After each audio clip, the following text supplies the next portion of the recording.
Halo, Assalamualaikum warahmatullahi wabarakatuh. Perkenalkan, saya Reka Widiasari, mahasiswa Universitas Negeri Surabaya, jurusan Pendidikan Guru Sekolah Dasar. Video ini dibuat untuk memenuhi tugas mata kuliah pengembangan kurikulum. Di sini, saya akan memaparkan beberapa makanan khas Surabaya, di antaranya yang pertama ada rujak cingur, pecel semanggi, sate klopo undu mohen, dan lontong balap.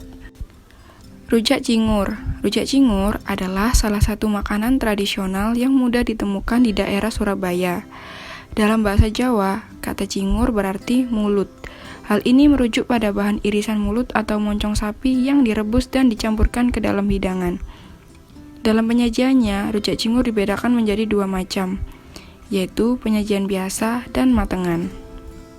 Makanan ini disebut rujak cingur karena bumbu olahan yang digunakan adalah petis udang dan irisan cingur. Hal ini yang membedakan dengan makanan rujak pada umumnya, yang biasanya tanpa menggunakan bahan cingur. Rujak cingur biasanya disajikan dengan tambahan kerupuk dan dengan alas pincuk atau daun pisang. Semanggi atau pecel semanggi adalah sejenis makanan khas Surabaya yang dibuat dari daun semanggi yang dikukus dan kemudian dinikmati dengan sambal pedas yang nikmat. Semanggi juga dapat dihidangkan dengan kecambah, kangkung, kerupuk puli yang terbuat dari beras, serta bumbu yang terbuat dari ketela rambat. Penjual semanggi Surabaya mudah dikenali karena menggunakan jarit dan selendang untuk memanggul semanggi. Sayuran yang digunakan ada dua macam, yaitu daun semanggi dan kecambah yang direbus. Bumbunya yang khas terbuat dari perpaduan ketela rambat, kacang tanah, dan gula merah, serta dilengkapi kerupuk puli. Nah, karena bahan utamanya ketela rambat, rasa sambal pecel ini pun didominasi manis ketela. Sate klopo undu mohen Bu Asi Sudarmi. Sate klopo ini berbeda dengan sate lainnya. Sate klopo ini unik karena menggunakan kelapa dalam pembuatannya. Tusukan daging sapi atau ayam dibaluri bumbu kelapa parut gurih saat dibakar, dan semakin lengkap lewat taburan serundeng yang juga terbuat dari kelapa. Sate klopo undu mohen Bu Asi ini sudah eksis sejak tahun 1945, yang dimulai oleh ibu mertua Bu Asi yang berjualan di Jalan Undu Mohen, yang kini berganti nama menjadi Jalan Wali Kota Mustajab.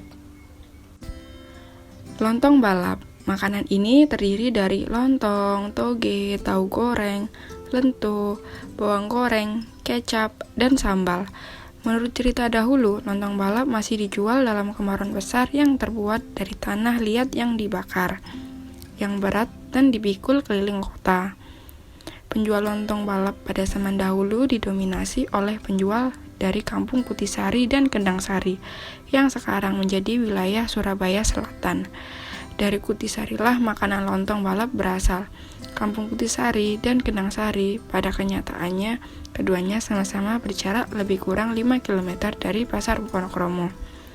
Karena lontong balap dikenal luas oleh masyarakat dari Pasar Wonokromo, yang sekarang berubah nama menjadi DTC. Nama tempat itu pun melekat serta menjadi ciri khas nama masakan, lontong balap Wonokromo, yang untuk masa sekarang disebut lontong balap. Dari beberapa makanan khas Surabaya yang telah saya paparkan, makanan-makanan tersebut dapat diintegrasikan pada pembelajaran di sekolah, khususnya sekolah dasar. Kearifan lokal tersebut dapat dikaitkan dengan mata pelajaran ilmu pengetahuan alam. Lebih spesifiknya terdapat di pembelajaran pada kelas tinggi, yaitu kelas 4, 5, dan 6, mengenai materi bab makanan dan kesehatan, di mana di dalamnya menjelaskan tentang karbohidrat, lemak, protein, mineral, dan vitamin. Sekian video dari saya, mohon maaf apabila terdapat banyak kekurangan. Semoga bermanfaat. Wassalamualaikum warahmatullahi wabarakatuh.